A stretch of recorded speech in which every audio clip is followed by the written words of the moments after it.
नमस्ते, आप देख रहे हैं कर्पूरी ज्योति लाइव। मैं नीरज। अंतिम में सब्सक्राइब करना और शेयर करना ना भूलें। इसे जहां तक हो वहां तक इसे पहुंचाने का कष्ट करें।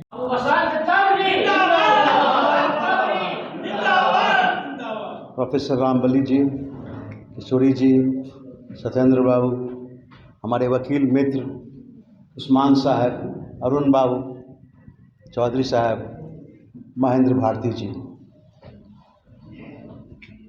आज ये गोष्ठी हो रही है, गांधी मैदान का भाषण नहीं है और आप अपनी समस्याओं से जूझने के लिए यहाँ बैठे हैं।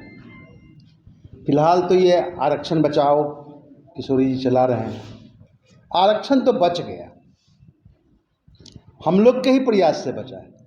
सरकार ने तो छोड़ ही दिया था 4 तारीख के बाद, और सभी जो सीट थे आपके अति पिछड़ों के लिए स्थानीय निकायों में वो डी रिजर्व हो चुका था, जनरल हो चुका था। लेकिन हम लोगों के हस्तक्षेप से, किशोरी जी, प्रोफेसर रामबली जी, मेरे हस्तक्षेप से हाई कोर्ट में ये संभव हो पाया।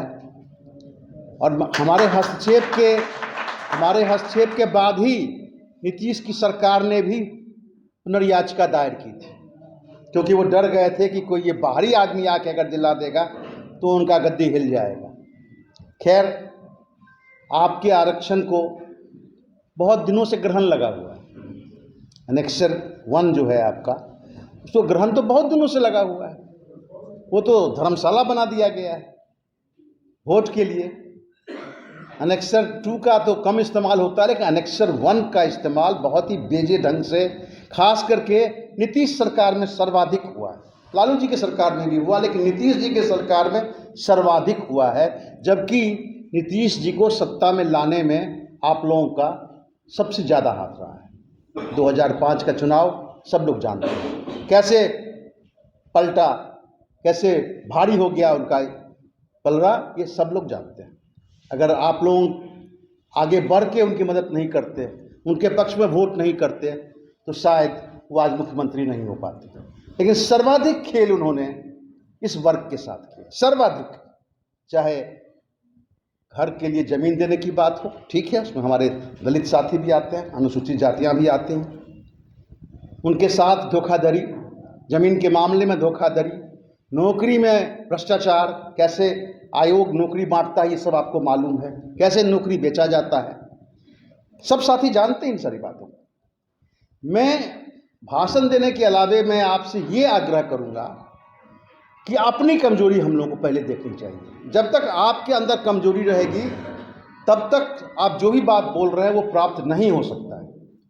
सबसे बड़ी कमजोरी जो मैं देख रहा हूं पिछले 15, 17, 18 वर्ष या और भी ज़्यादा वर्षों से मैं किशोरी जी के साथ आप लोगों के लिए राजनीति कर रहा हूँ। अति पिछड़ा की राजनीति हो, मानवाधिकार के लिए लड़ाई हो, हम लोग साथ लड़ रहे हैं बहुत दिनों से। हमारे शशि भाई भी बैठे हुए हैं, विजय बाबू आए हुए हैं, ये सब आपकी जाति के नहीं हैं, लेकिन आपकी समूह के लिए इन्होंने संघर्ष किया है, जीवन पर्यंत संघर्ष किया है। सबसे कमजोरी मैं क्या देखता हूँ, उसके लिए मैं एक उदाहरण देना चाहता हूँ। कुछ वर्ष हुए, सीतामढ़ी में एक मीटिंग होनी थी, हम और किशोरी जी पटना से वहाँ पहुँचे थे, इतना ही लोग भरे हुए थे। लेकिन ज्यों किशोरी जी ने और हमने बोलना शुरू किया, आधे लोग जो तांती जाति के थे उन्होंने मीटिंग छोड़ दिया। क्यों? एक दिन पहले उनको अनुसूचित जाति घोषित कर दिया गया, एक दिन पहले। बहुत अच्छे हमारे साथी जो आज भी हमको आदर करते हैं, वो भी मीटिंग से उठ के चले गए।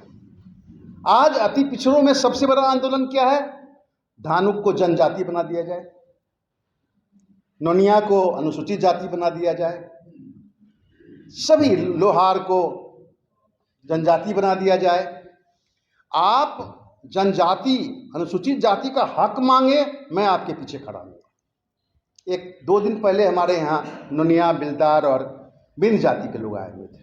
साहब बसंत राव, ये कैसा लगता है? हमारी हालत भी वैसे ही जैसे किसी पासवान, किसी रविदास की है, लेकिन उसका बच्चा जब नौकरी में जाता है तो उसको 500 रुपया खर्चा मिल जाता है ट्रेन पर जाने का, हमको नहीं मिलता है। ठीक है, लड़ने की बात है, लड़ाई ये होनी चाहिए कि अनुसूचित जाति और आदिवासी की तरह हमारे समाज में भी, हमारे जमात में भी जिनकी हालत उनके समकक्ष है, उनके बराबर है, उनको भी वही अधिकार मिले, इसकी लड़ाई होनी चाहिए। मैं गांव की बात नहीं करूंगा, बहुत दुरूह काम है गांव में जाना। हमारे जितने साथी हैं आर्थिक रूप में इतनी विपन्नता रहती है, इतनी कमजोरी रहती है कि वो टूर नहीं कर सकते हैं। कम से कम आपके ऐसे 200-400 लोग, 200-400 लोग बहुत मुश्किल काम नहीं है।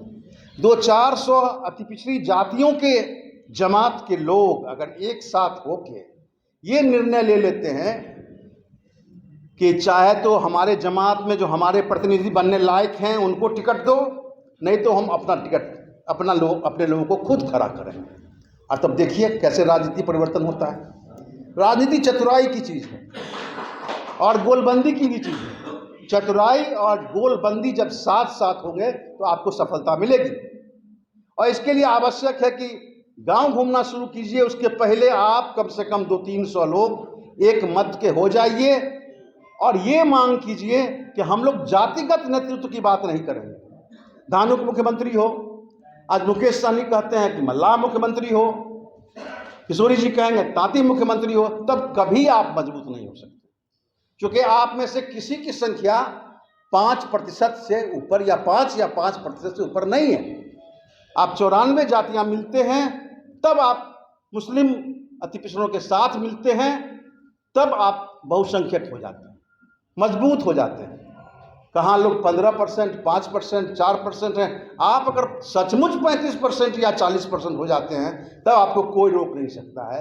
लेकिन इसके लिए आपके चेतना में मेल होना चाहिए और आप कम से कम अपने अंदर में जो जातीय विभाजन है उसको समाप्त करना चाहिए। ये हमारे बड़े विद्वान हैं, शशि भूषण भाई आए हुए हैं, विजय बाबू गांधी विचारधारा विद्वान हैं, ये सब जानते हैं कि अति पिछड़ी जातियां खून के रिश्ते से अलग नहीं हैं। अति पिछड़ी जातियों का एक नस्ल है, पेशा के मुताबिक वो बटे हुए हैं, काम करने के मुताबिक वो बटे हुए हैं। कुछ इकट्ठा करने वाले हैं, कुछ शिकार करने वाले हैं, कुछ बनाने वाले हैं, उत्पादक वर्ग है। ये आपके जमात में ये समझदारी लानी ही सबसे बड़ी राजनीति है आज की तारीख, सबसे बड़ी राजनीति। और कोई कमजोरी आपके बीच नहीं है। जब तक आप 0.5%, 1% में बटे रहिएगा, बोलिएगा अति पिछड़ा, लेकिन सच्चाई में अति पिछड़ा नहीं, अपनी अपनी जमात और जाति की बात कीजिएगा, आप में शक्ति नहीं आएगा। क्योंकि एक तो आर्थिक रूप से शक्तिहीन है, आर्थिक रूप से आप सामान्य वर्ग या मध्यवर्ती पिछड़े लोग जो हैं, जिन्होंने कुछ ताकत हासिल किया है पिछले 30-40 वर्षों में, उसके बराबर नहीं है। क्योंकि आप रैयती जाति नहीं हैं, आप भूमि के मालिक नहीं रहे हैं, कभी भी भूमि के मालिक नहीं रहे हैं। तो जिन जातियों में भूमि की मिल्कियत कम है उन जातियों में उन्नति कम हुई है, क्योंकि वो हमेशा अपने मेहनत पर डिपेंड करते, निर्भर होते रहे हैं। और रोज मेहनत करके रोज उस पर जिंदा रहना मतलब अनवरत आपको मेहनत करते रहना है। तो आप में राजनीतिक चेतना का समावेश नहीं होगा, आप में आर्थिक ताकत का जमावड़ा नहीं होगा। और जब तक आर्थिक ताकत का जमावड़ा और शिक्षा का सहयोग नहीं होगा, आप राजनीतिक शक्ति प्राप्त नहीं कर सकते। इसलिए ये अभी पार्लियामेंट का 2 वर्ष है, असेंबली का 4-5 वर्ष है।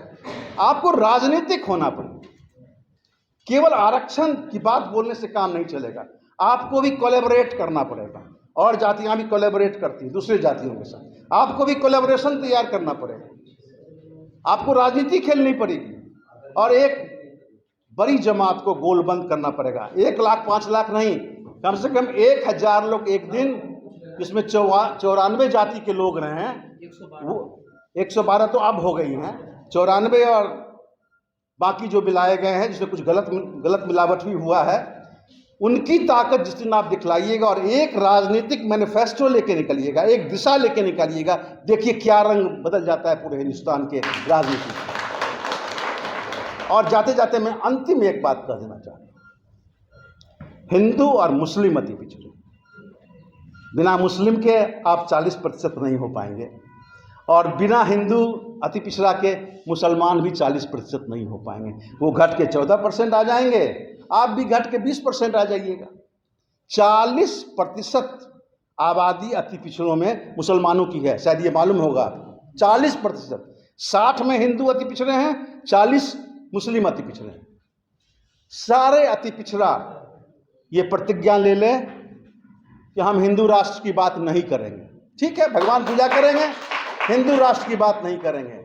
और सारे मुस्लिम अति पिछड़ा भी ये कसम खा लें कि हम जिहाद की बात नहीं करेंगे। हम ठीक है अल्लाह अकबर कहेंगे, मस्जिदों में जाएंगे, नमाज पढ़ेंगे, लेकिन काफिर नहीं किसी को समझेंगे। ये शपथ जिस दिन हो जाएगा उस दिन असली एकता कायम होगी। नहीं तो हिंदू अति पिछड़ा में कोई कहेगा मियाँ जा रहा है, और मुसलमान अति पिछड़ा कहेगा कि देखो ये मल्लाह जा रहा है, थानुक जा रहा है, ये जा रहा है। हमारे हिसाबुद्दीन भाई बहुत लंबे अरसे तक वो हमारे साथ काम किए, अभी भी कर रहे हैं, हमसे अलग नहीं है वो। उन्होंने जिन बातों की ओर इशारा किया वो समझने की बात। उन्होंने कही सांप्रदायिकता और संविधान। जब हम संविधान को मान लिए तो मेरा धर्म संविधान है और कुछ नहीं है। ठीक है, जिनको भगवान से, अल्लाह से बहुत प्रेम है वो इबादत करें, हमें कोई एतराज़ नहीं। पूजा करें, दुर्गा पूजा मनाइए, लेकिन मेरा धर्म तो संविधान है, मेरा धर्म मानवाधिकार है, मेरा धर्म समानता है, राजनीतिक समानता है। ये सोच अगर विकसित होगी आप में बहुत जल्दी एकजुटता आएगी, और जब एकजुटता आएगी राजनीतिक सोच थोड़ा ऊपर उठेगा।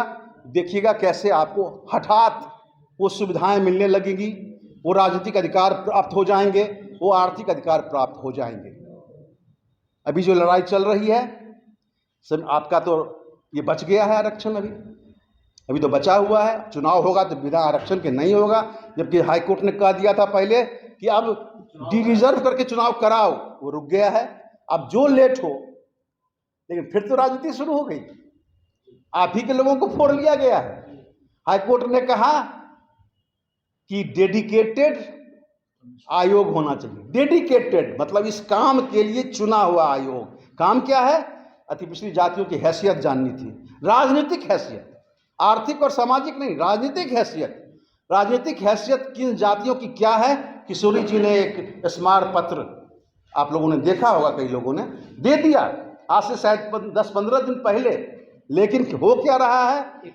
ए.एन. सिन्हा इंस्टीट्यूट के डायरेक्टर मिस्टर प्रसाद को एक दे दिया गया है खानापुरी करने, और उनको निर्देश भी दे दिया गया है कि देखो इस लिस्ट में किसी को हटाना उठाना नहीं, सीधे कह दो कि हाँ इस लिस्ट के सभी लोग राजनीतिक रूप से अति पिछड़ा है। जबकि उसमें एक जाति के 9 एमएलए हैं, कई बार उनके जाति के लोग एमपी हुए हैं, और काफ़ी धनाढ़ लोग उसमें। उस जाति में ऐसे ऐसे धनाढ़ हैं जिसके सामने फॉरवर्ड लोग फेल कर जाते हैं। बढ़िया ही कोई उनको मैच करे, फॉरवर्ड में वैसे अमीर नहीं है जैसे अमीर उन जातियों में हैं।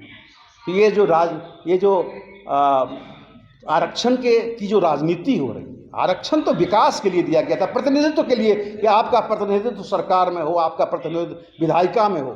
हम तो विधायिका में भी आरक्षण की मांग करते हैं, विधायिका में भी हम इसका समर्थन करते हैं कि जब तक प्रतिनिधित्व नहीं होगा तब तक लोगों को ये एहसास नहीं होगा कि हम प्रजातांत्रिक समाज में रह रहे हैं। इसलिए मेरी गुजारिश है कि हर एक हिंदू अति पिछड़ा पूजा करे, घर में पूजा करे, मंदिरों में पूजा करे, हिंदू राष्ट्र की बात को नकारे।